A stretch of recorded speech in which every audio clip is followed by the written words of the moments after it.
Hey guys, I am from just do it.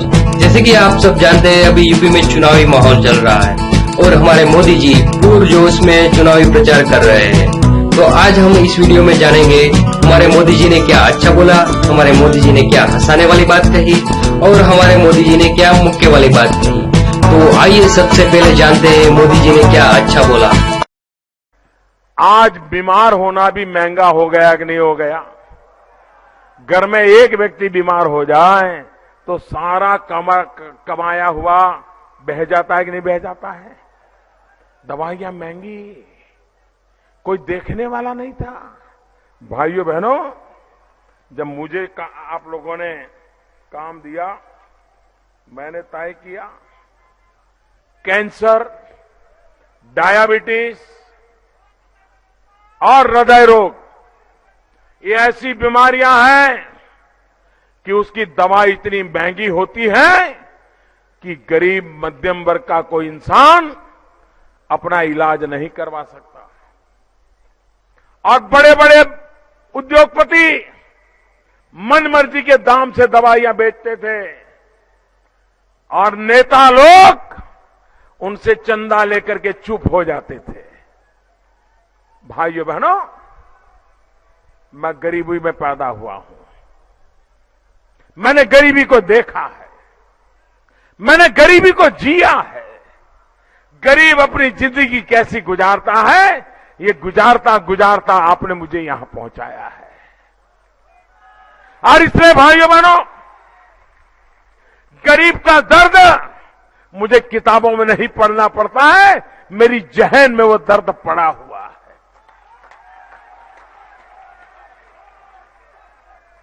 और इसलिए भाइयों बहनों, 2 साल से मैं लगा था ये दवाई बनाने वाली कंपनियों के पीछे।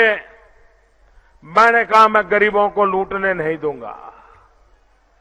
करीब करीब 700 दवाइयां, कैंसर की, डायबिटीज की, हृदय रोग की 700 दवाइयां मैंने तय किया कि आप लोग मुनाफा करते हो, मैं नहीं करने दूंगा।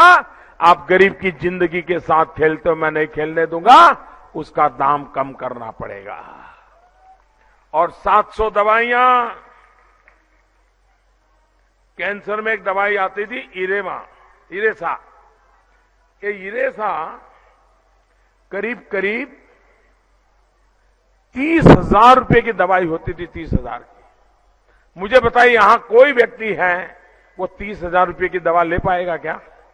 ले पाएगा क्या? भाइयों बहनों, मैंने डंडा चलाया। मैंने कहा तुम झूठ बोल रहे हो, बताओ कैसे बनती है, कितना खर्चा होता है, क्या होता है, चलो उसमें तुम्हारा 5% मुनाफा लगा दो। पीछे पड़ गया। जो दवाई 30,000 में बिकती थी, आज भाइयों बहनों वो करीब करीब 3,500 में देने के लिए मजबूर कर दिया। ये गरीबों की सरकार है कि नहीं है भाइयों? भाइयों बहनों, एक उनकी नेक्सोक्लेस दवाई थी, 2200-2300 रुपया लगता था। हमने कहा भाई कम करो, आधी कर दी कीमत, आधी कर दी भाइयों। इतना लूटते थे। और अभी हमने अस्पतालों के अंदर प्रधानमंत्री जन औषधि परियोजना, इसके तहत जेनरिक दवाइयां बेचने का शुरू किया है। देश भर में करीब 700 ऐसे स्टॉल लगा चुके हैं और आने वाले समय में हर बड़ी अस्पताल में लगाने वाला हूं। जो दवाई 100 रुपए में मिलती है वो वहां 10-20 रुपए में मिल जाएगी। ये काम मैं करने वाला हूं। भाइयों बहनों, आपको हैरानी होगी, किसी को हृदय रोग की बीमारी होती है तो जीवन मरण का सवाल होता है। जीवन मरण के सवाल के लिए डॉक्टर के पास जाता है। डॉक्टर कहता है आपके हृदय का ऑपरेशन करना पड़ेगा, छल्ला लगाना पड़ेगा, उसमें छल्ला, स्टेंट बोलते हैं, स्टेंट लगाना पड़ेगा। यहां उत्तर प्रदेश में छल्ला बोलते हैं। और गरीब आदमी को डरा देता है, ये तो मर जाएगा, 40-50 साल की उम्र है, हृदय रोग की बीमारी, डर जाता, हृदय रोग की बीमारी सुनते ही डर जाता है। अरे डॉक्टर लोग क्या करते थे, देसी छल्ला लगाना है तो 45,000 रुपया लेते थे। एक छोटा सा ट्यूब डालते हैं हृदय के अंदर, 45,000 रुपया। और अगर वो कहे कि नहीं नहीं विदेशी लगाओगे तो जिंदगी भर जरूरत नहीं पड़ेगी, तो बेचारा कहता है चलो यार खर्च करेंगे, 2 बीघा जमीन बेच देंगे, लेकिन विदेशी लगा दो। अंदर लगाने के बाद कौन देखता है देशी है कि विदेशी है, खोल करके देखेंगे क्या? और उसका लगाता है 1.5 लाख, 1.25 लाख, 2 लाख। मुझे बताइए, गरीब को हृदय रोग वो छल्ले का भाव सुनकर के ही हो जाएगा कि नहीं हो जाएगा? मैं 2 साल से लगा था, एक छल्ले वालों को बुलाया, मैंने कहा भाई ये हृदय रोग वालों को तो तुम ऐसे ही मार दोगे। मैंने कहा बताओ कितना खर्चा होता है, ब्याज कितना लगता है, मुनाफा कितना लगता है, जरा निकालो हिसाब। हर चीज की बारीक बारीक बारीक बारीक हिसाब लगाया, और आज स्थिति ऐसा पैदा कर दी है कि अगर छल्ले की कीमत 100 रुपया है तो अब उनको 15 रुपये में बेचना पड़ेगा। और विदेश वाला छल्ला उसका 100 रुपया आज लेते हैं तो उनको 20-22 रुपये में बेचना पड़ेगा। भाइयों बहनों, जो छल्ला 45,000 में बेचते थे, अभी परसों ही मैंने नियम बना दिया 7,000 में देना पड़ेगा। जो 1.5 2 लाख रुपया लेते थे वो 29,000 रुपये में बेचना पड़ेगा। मुझे बताइए ये सरकार गरीब के लिए है कि नहीं है? भाइयों बहनों,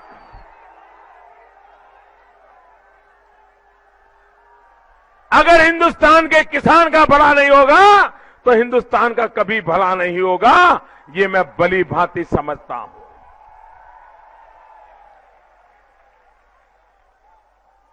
भारतीय जनता पार्टी ने ये भी संकल्प किया है, आलू, लहसुन और प्याज ये भी समर्थन मूल्य से खरीदे जाएंगे। भाइयों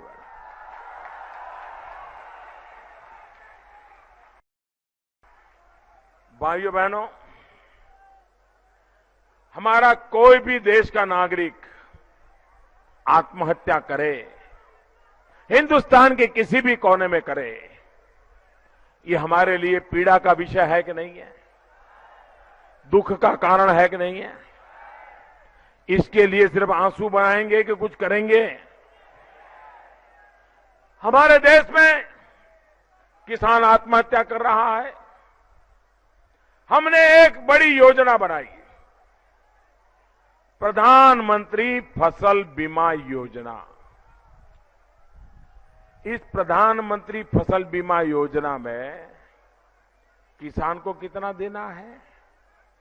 अगर 100 रुपया का बीमा है तो किसान को सिर्फ 2 रुपया देना है। कितना? सिर्फ 2 रुपया। अरे 2 रुपया तो कागज का भी खर्चा 2 रुपये से ज्यादा हो जाता है। तो भी भाइयों बहनों, भारत सरकार ने खर्चा अपने सर पे लिया। अगर मेरे किसान को बीमा उतारना है तो 100 रुपये के सामने कुछ पाक में उसको 1.5 रुपया देना है, कुछ में 2 रुपया देना है। बाकी 98 रुपया भारत सरकार की तिजोरी से दिया जाएगा। और बीमा भी कैसा है? मैं किसानों से कहता हूं, मौका जाने मत दीजिए भाइयों। ये मोदी आपके पास है, जिसका उतना उससे छीन सकते हो ले लो। मौका आया है। भाइयों बहनों, ये प्रधानमंत्री फसल बीमा योजना कैसी है? किसान भली बात ही समझ जाएंगे। मान लीजिए आपने जून महीने में खेत जोत करके रखा, बीज ला करके रखे, मजदूरों को भी लाना था, उनको भी तय कर लिया, सब हो गया। बाद बारिश का इंतजार कर रहे हैं, पानी का इंतजार कर रहे हैं, सब तैयार है, लेकिन बारिश नहीं आई, बुआई नहीं हुई। फिर किसान सोचता है चलो जुलाई महीने में आएगी, जुलाई में भी नहीं आई। फिर किसान सोचेगा अगस्त में आएगी, अगस्त में भी नहीं आएगी। अब किसान का साल बर्बाद हुआ कि नहीं हुआ? बर्बाद हुआ कि नहीं हुआ? अब किसान कहां जाएगा? हमने ऐसी प्रधानमंत्री फसल बीमा योजना लाए हैं कि अगर प्राकृतिक कारणों से वो बुआई नहीं कर पाया तो भी उसको बीमा मिलेगा और उसको पैसा मिलेगा। साहब, क्या कभी ऐसा सोचा था किसने? बुआई नहीं हुई है तो भी बीमा मिल सकता है, ऐसी कोई योजना देखी है साहब? भाइयों बहनों, हमने दूसरा भी काम किया है। मान लीजिए बुआई बराबर अच्छी हो गई, बारिश अच्छी हो गई, जब चाहिए जितनी चाहिए उतनी बारिश हुई, 100 आनी फसल हो गई, 16 आनी फसल हो गई, 100% फसल हो गई,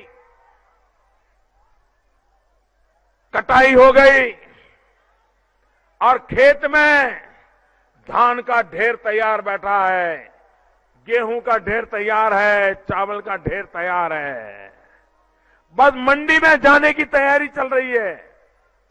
ट्रैक्टर ट्रक आने का इंतजार हो रहा है, बैलगाड़ी आने का इंतजार हो रहा है और अचानक ओले गिर गए, आंधी आ गई, तूफान आ गया, वर्षा आ गई और पका पकाया पाक बर्बाद हो गया।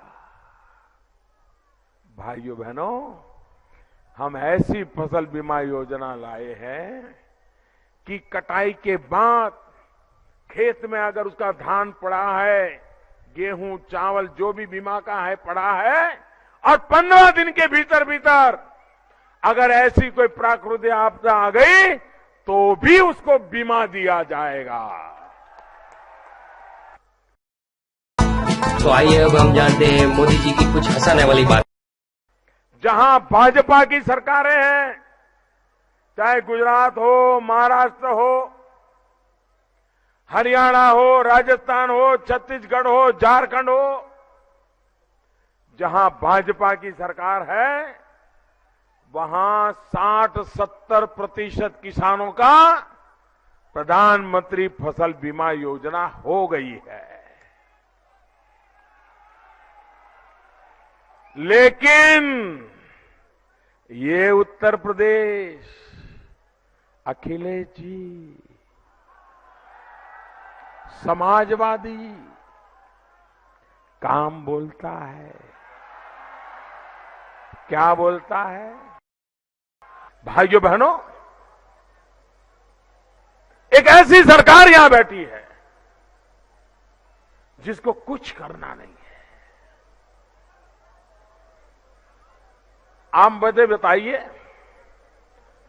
2 महीने पहले कोई गांव गांव जाकर के कहता है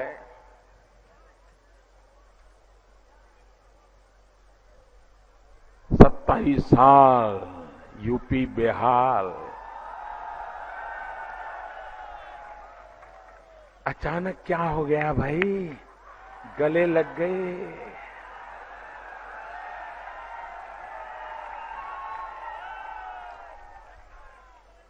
किसका डर लग रहा है? नाना, किसका डर लग रहा है? किसका डर लग रहा है भाई? जो राम मनोहर लोहिया जीवन भर कांग्रेस के खिलाफ लड़ते रहे, वो ही समाजवादी। आग गले लग जा, आग गले लग जा।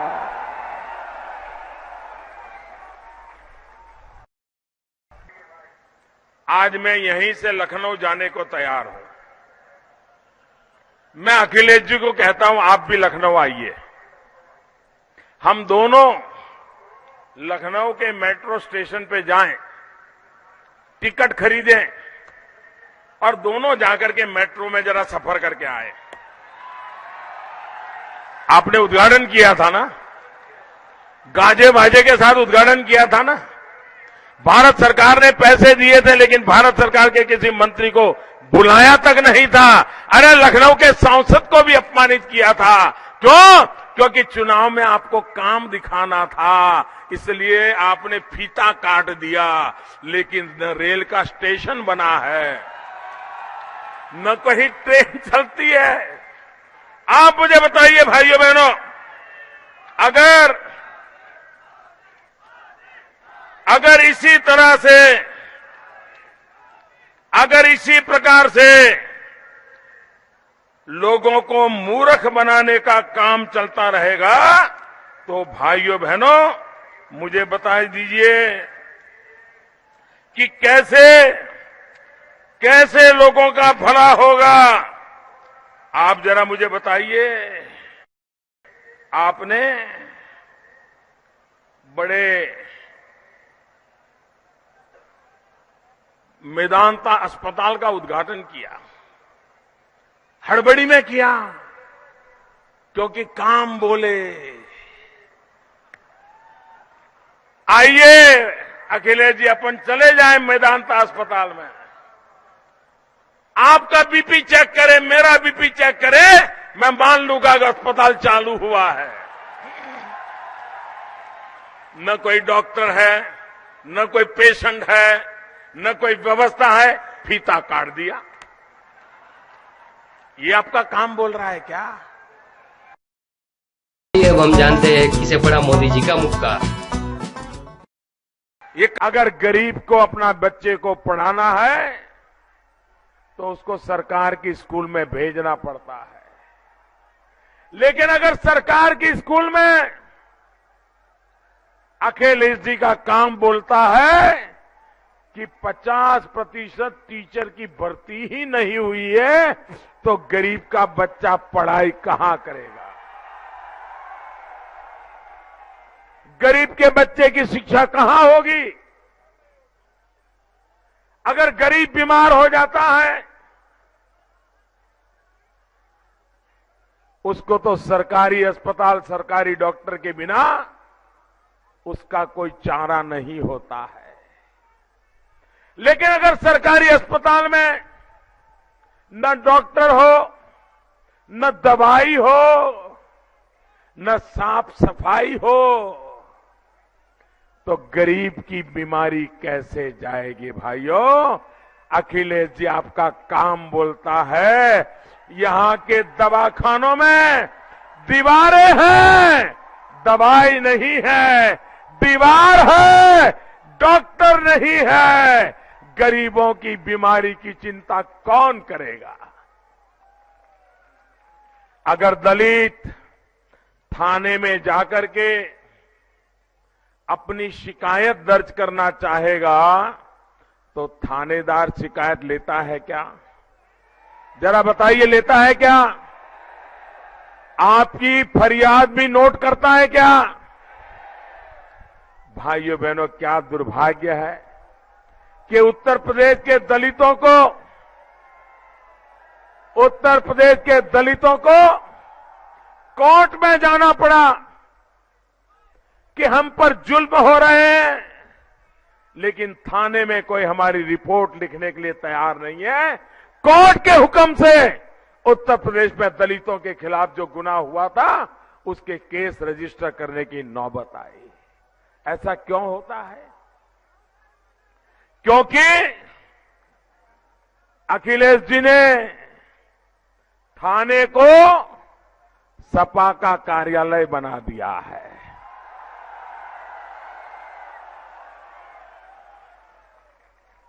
थानेदार तो 2 होते हैं, लेकिन सपा के 5 गुंडे वहां बैठे होते हैं।